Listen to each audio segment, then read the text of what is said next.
Look at what we got here. Oh my god. Another nerd science bangerino, an actual nerd science bangerino. The reason why I keep saying bangerino, for some reason in my head, I always think of Gran Torino, freaking Clint Eastwood movie.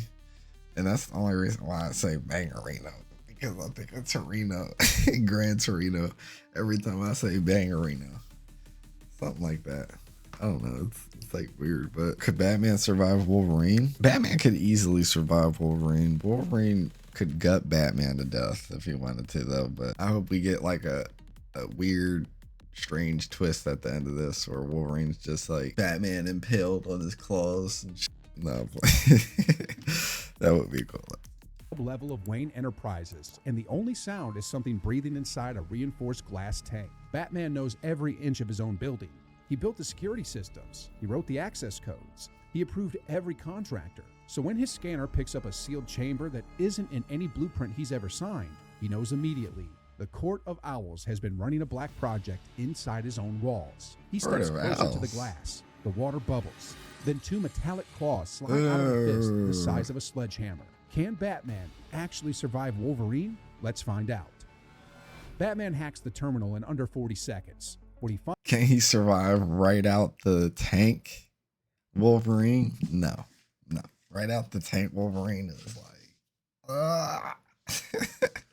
oh my god, right out the tank, Wolverine is the most badass Wolverine you're ever gonna see. Stops him cold. The Court of Owls isn't just making talons anymore. For years, they've been resurrecting assassins using Electrum, a compound that partially reactivates dead tissue. It works, but it has a ceiling. Talons can be brought back, but they degrade, they break down, they need constant maintenance. So the court went looking for something better, something permanent. And they found a classified military genetics file called Weapon X. The program documented a mutant healing factor so aggressive it could repair severed spinal tissue in under a minute. The court didn't care about the mutant, they cared about the biology. If they could isolate what makes that healing factor tick and bond it to their Electrum process, they'd have soldiers that never break down, ever. But replicating a mutant genome is not like copying software. You need a living stress test, something with a massive cardiovascular system, extreme muscle density, and a body that can absorb catastrophic trauma without dying before you finish taking notes. That's when Batman finds the secondary holding cell. Bane is strapped to a medical table, completely unconscious. Yo, Wolverine versus Bane. Wolverine would have the time of his life cutting up Bane, all that flesh, all those pounds, all that meat. He would gut Bane to death. To 12 separate IV lines pumping a modified venom compound directly into his bloodstream. The court has been using him for months. Bane's venom already artificially floods his system with a chemical that supercharges his adrenal and muscular output, so his cardiovascular system is running at a level most humans could never sustain. He's basically a living stress testing machine, and the court has been pushing the limits of how much physical trauma his body can absorb before the cells stop recovering.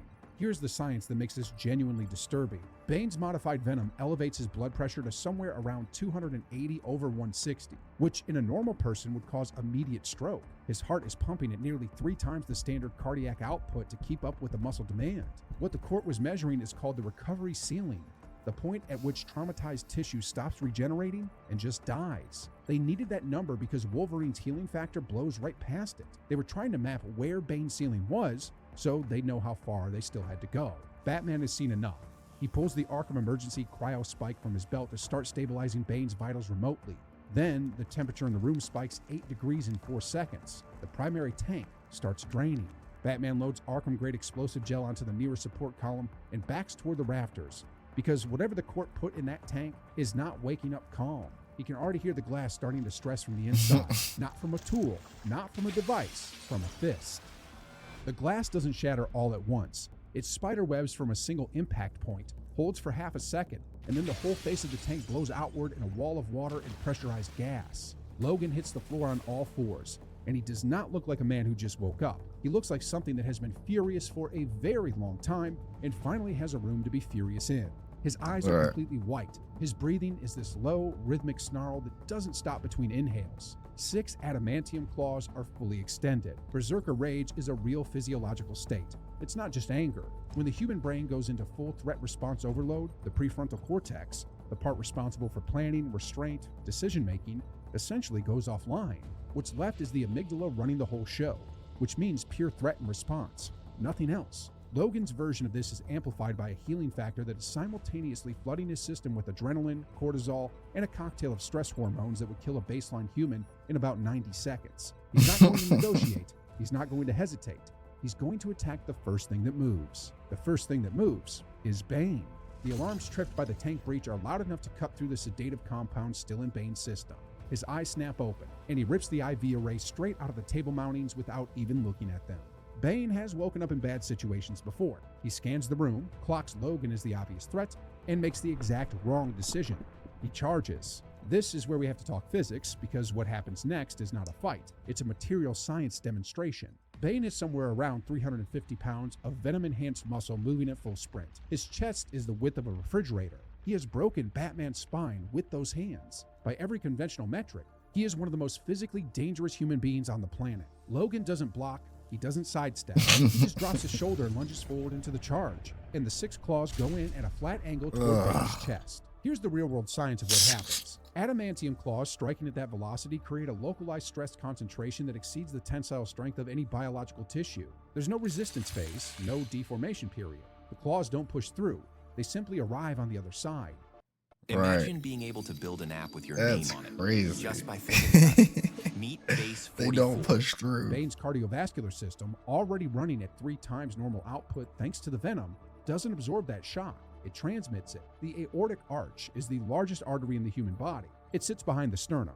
When it's severed, blood pressure collapses in under 4 seconds. The brain follows in 8. Bane drops. He doesn't stagger. He doesn't clutch the wall. He just goes down. Tier of survival, phase 1. If you try to brawl with Logan, you get an F. Bane just proved it. Then, Logan's nose twitches. Stealth is done. Logan can smell sweat through smell cover. that. The heart rate by the sound of blood moving through a carotid artery. And Batman's adrenaline right now is basically a flare gun going off in a dark room. The moment Batman accepts that, his entire strategy has to shift. No more shadows, no more patience. He needs to hit hard enough, fast enough, and smart enough to buy himself time to think. He drops from the rafters firing. The Arkham Disruptor, a compressed electromagnetic pulse unit built into the right gauntlet, hits Logan's center mass and dumps roughly 50,000 volts directly into his nervous system. On a baseline human, that causes immediate neuromuscular lockup. The muscle seize, the legs buckle, and the target goes down for anywhere between 5 and 30 seconds, depending on body weight. Logan takes 1 step back. That's it, 1 step. Because here's the problem. The healing factor isn't just repairing tissue damage. It's also continuously flushing chemical disruptions from Logan's nervous system. The electrical signal from the disruptor is interference, and his body treats interference the same way it treats a bullet wound, as a problem to immediately correct. Batman gives maybe 2 seconds of hesitation on it, so he Insane, uses those 2 bro. seconds. He Unstoppable. launches an Arkham explosive batarang at point-blank range, aimed at Logan's sternum, and detonates it on contact. The explosion is big enough to blow out the 2 nearest overhead lights. The fireball is still expanding when the smoke hits the ceiling. Logan walks out. His shirt is gone. His skin from the collar down is raw and blackened, and it is healing in real time. You can actually watch it happen. The tissue knitting back together in a visible wave moving upward from his ribs. And this is where the science of adamantium skeleton becomes genuinely terrifying. When an explosion hits a normal body, the kinetic energy transfers into tissue, bone, and organ. The bones crack, the organs bruise, the body absorbs the force and pays for it with damage. But Logan's skeleton is true adamantium, the only substance in Marvel's entire canon that has never been successfully deformed under standard physical stress conditions. It doesn't crack, it doesn't bend, and it doesn't transmit kinetic energy the way bone does. What it does instead is redirect that energy outward back through the surrounding soft tissue. The explosion doesn't break Logan, it just removes the surface layer, and the surface layer comes back. Batman has about 1 second to process all of this before Logan closes the distance. The swipe catches Batman's left forearm on the outside edge of the gauntlet. Batman moves with it, trying to ride the force vector and reduce. There's no way Batman's gloves caught Wolverine's claws like that. Okay, you know, damn well. If Wolverine squared up with Batman like that, his claws would have instantly just chopped his hand off, chopped his arm off, chopped his hand off, whatever you want to call it. Like, up close and personal, Batman's done. Contact time, standard counter to a bladed attack. It doesn't matter. The sheer strength of true adamantium against titanium weave armor is not a contest. The material science comparison here is like running a diamond-tipped drill through aluminum foil. The claws slice clean through the gauntlet plating and catch the radius bone underneath. and Batman feels the fracture before his pain receptors even finish registering the initial impact. He gets his grapple line onto the far support strut and puts 20 feet between them. Tier of Survival, Phase 2, D. The armor is failing, the heavy weapons are not working, and Batman is fighting with one arm. Everything he brought into this room was built to handle human-level threats. Logan is not a human-level threat, but Batman is watching Logan breathe. Specifically, he's watching how hard Logan is breathing. That breathing is the key. Logan's healing factor is not magic, it's biology, and biology has rules. Every time his cells regenerate, every time a burned patch of skin rebuilds itself, every time a fractured structure resets, that process requires oxygen, massive amounts of it. His metabolic rate during active regeneration is estimated at somewhere between 8 and 12 times baseline human consumption. That's why he's breathing like a furnace. His lungs are working overtime to feed a cellular repair system that never stops running. You can't break the metal. Batman already knows that, but you can starve the brain that sits above it. He has exactly one shot at this, so he sets it up in pieces. The Arkham Sonic Emitter, a high-frequency burst unit designed for riot suppression in enclosed space. He has no time to set up for this. He's fighting Wolverine right now. They're both in the same room. He's not telling Wolverine, hey, give me 1 second, and I'm going to go tinker on something. Wolverine is not sitting there just watching him make this. Wolverine already killed him. Okay, Wolverine already won. Let's be honest. That's it. He already won.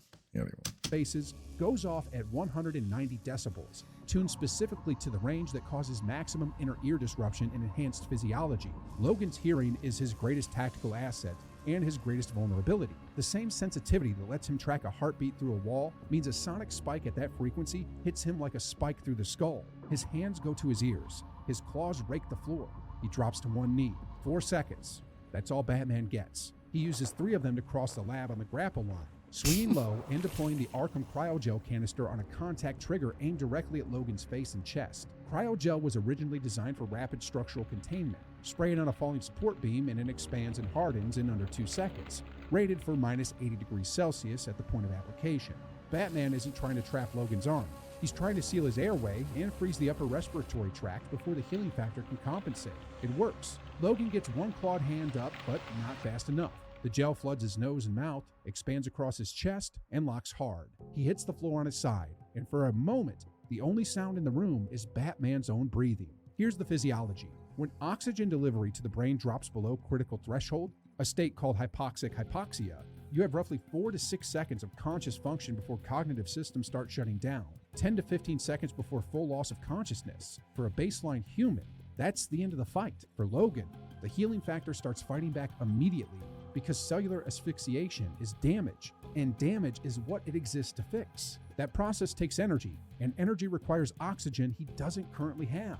Logan is on his knees, one hand tearing at the hardened cryogel, the other clawing into the concrete floor for leverage. The gel is cracking, not from the outside, from the inside. Batman can see it happening. The adamantium in Logan's bones is conducting the enormous metabolic heat generated by a healing factor running at absolute maximum capacity. The gel is losing structural integrity from the thermal output alone. Tier of Survival, Phase 3, B. Batman found the ceiling of what the healing factor can handle, and he's standing right at the edge of it. The ice is cracking faster now. Logan stands up, eyes completely white. He takes one massive, rattling breath of air. Batman's gauntlet is gone. His gadgets are tapped. The exit is sealed from the outside, and the one thing in this room that cannot be killed just got its second wind. Does Batman have one last trick, or does the math finally hit 0? Drop your answer in the comments. If you want to see The how math this hits ends, 0. and watch part 2 right now. If Batman isn't prepped for Wolverine, he's getting destroyed. Weapon X is a different type of beast. So let me know what you guys are thinking down in the comments below. Hit that like button, hit that sub button if you haven't already. Stay tuned for the next Nerd Science Bangerino. That'll do, GG's.